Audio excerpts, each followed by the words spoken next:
Guys, let's talk about Cake here, or Pancakeswap. Basically, you can see that it's been on a big downtrend since about $5.18 or 20 cents or so.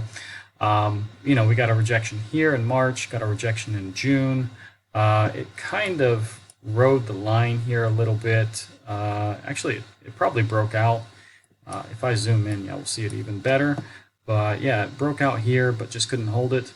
And, it basically went sideways for, I don't know, about a week and a half. Today it is getting a big push up. I think that push is about 7%, if I'm not mistaken. So it, will break this weekly resistance at about $1.62. Right now sitting at $1.72, so that's a good thing. Let's see if it can hold that till tomorrow night, which is Sunday, at the closing, And basically, if we want to get really bullish on Pancakeswap, I do believe it's going to have to break about $3.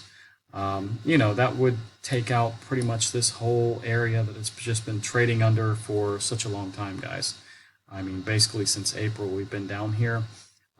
So yeah, I mean, it's still far off, but we'll see, guys. There are a lot of resistances to break, though, and a lot of these resistances are quite close to one another. So,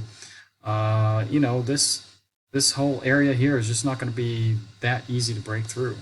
I think from about $2.10 till about $3.04, there's just a lot of resistance. So, I think we're going to have a big push now up to about 210, though, without much resistance, which is a good thing. But we'll see. You just never know. I could be wrong. Maybe we'll blow through all this tomorrow, but probably not. Bitcoin, on the other hand, sitting at 59.4. Today it's getting about a $600 or $500 push.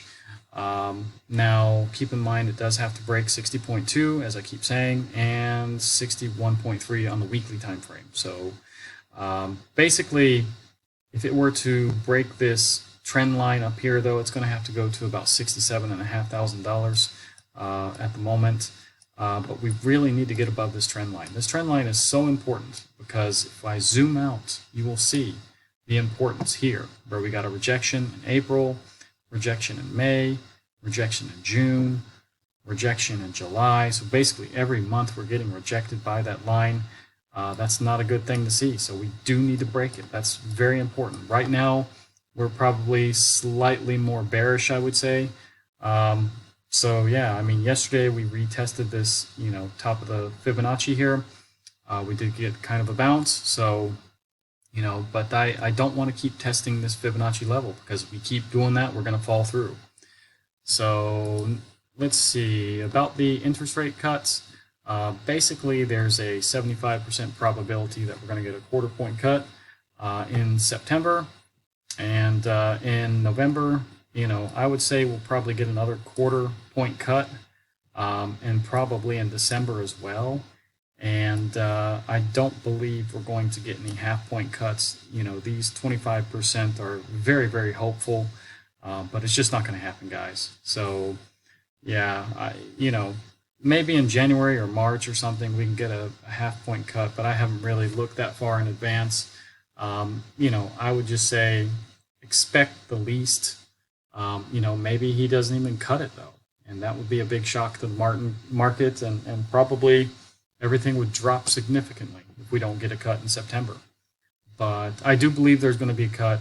I think most people do. So even the EU and things have cut their interest rates. So now, economic calendar next week. Basically, there is just a lot of speakers, and there's Jackson Hole Symposium and things.